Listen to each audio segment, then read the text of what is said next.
열왕기상 6장은 솔로몬이 그 성전을 건축하여 이루어진 내용이 기록되어 있습니다. 먼저 원래 열왕기 상하가 한 권, 열왕기라는 한 권인데 둘로 분리가 되어 있는데요. 열왕기의 기록 배경을 이해할 필요가 있는데, 열왕기는 북쪽에 있는 북이스라엘 일찌감치 아수르에 의해서 멸망을 당해 없어지고, 또 결국 남유다도 바벨론 제국의 침략을 받아서 나라가 망하고 많은 사람들이 죽고, 또 살아남은 사람들은 이제 포로로 끌려갔죠. 포로로. 그래서 포로였던 그 유대인들, 포로로 끌려온 유대인들을 대상으로 쓰여진 그 1차 독자가, 그러니까 포로로 잡혀온 유대인들이었던 것이죠. 그들을 대상으로 쓰여진 책입니다. 포로민들이 갖게 된 의무는, 우리가 아무리 하나님께 범죄하고 잘못했어도 그래도 하나님의 백성인데 어떻게 하나님이 우리에게 이루어질 수 있는가? 그리고 솔로몬의 성전이 그토록 아름답고 하나님의 영광이 가득하며 그래도 하나님의 그 집인데 어떻게 이방신을 섬기는 이방 민족들에 의해서 이게 처참하게 무너지고 짓밟히고 폐허가 될 수 있단 말인가 하는 그 의문을 가지고 있었습니다.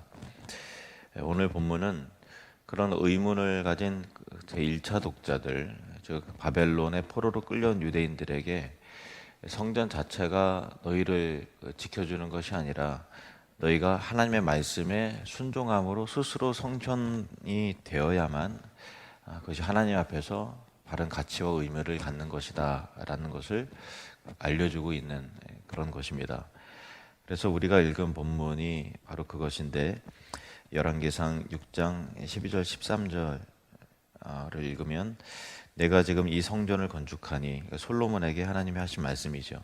내가 만일 내 법도를 따르며 내 율례를 행하며 내 모든 계명을 지켜 그대로 행하면 내가 네 아버지 다윗에게 한 말을 내게 확실히 이룰 것이요, 내가 또한 이스라엘 자손 가운데 거하며 내 백성 이스라엘을 버리지 아니하리라.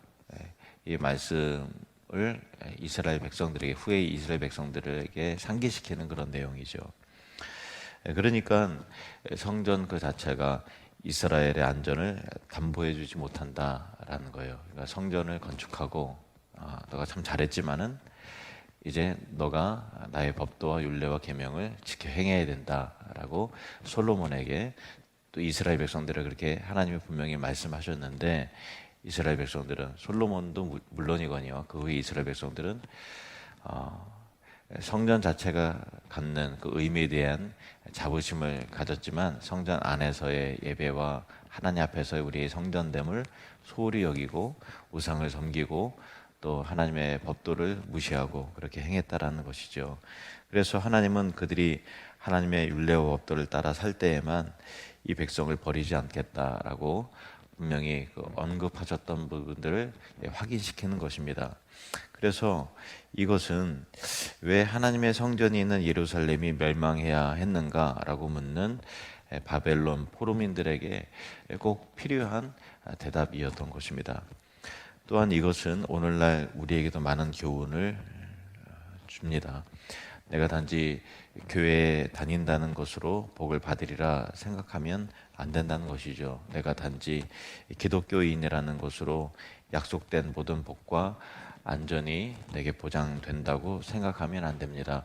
직분자라는 지위와 타이틀이 하나님 앞에서의 나를 설명해 주지 못한다라는 것입니다. 내가 어느 크고 유명한 교회를 다니고 또 내가 탁월한 설교자의 설교를 듣는다고 그것이 곧 내 수준을 증명하는 것이 아니라는 것입니다.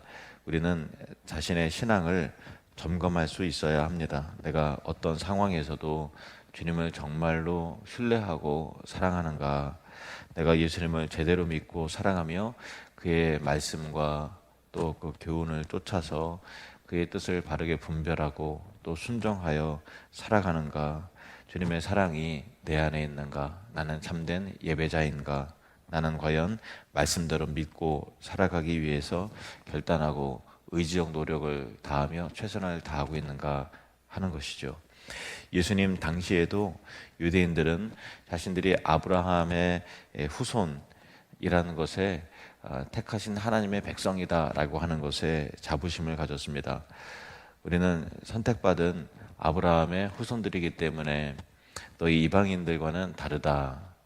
율법 없는 자들과는 질적으로 다르다. 우리는 할례 받은 백성들이다라고 하는 영적 우월감을 가졌습니다. 우리는 율법을 가진 자들이기 때문에 그것 자체가 우리는 의롭고 거룩하다라는 생각을 했습니다. 그런데 그런 유대인들, 특히 이 바리새인들을 향해서 예수님의 사역을 미리 준비했던 세례 요한은 신랄하게 책망하는 것을 봅니다. 누가복음 3장 7절에서 9절 말씀. 요한이 세례 받으러 나오는 무리에게 이르되 독사의 자식들아 누가 너희에게 일러 장차 올 진노를 피하라 하더냐. 그러므로 회개에 합당한 열매를 맺고 속으로 아브라함이 우리 조상이라 말하지 말라. 내가 너희에게 이르노니 하나님이 능히 이 돌들로도 아브라함의 자손이 되게 하시리라.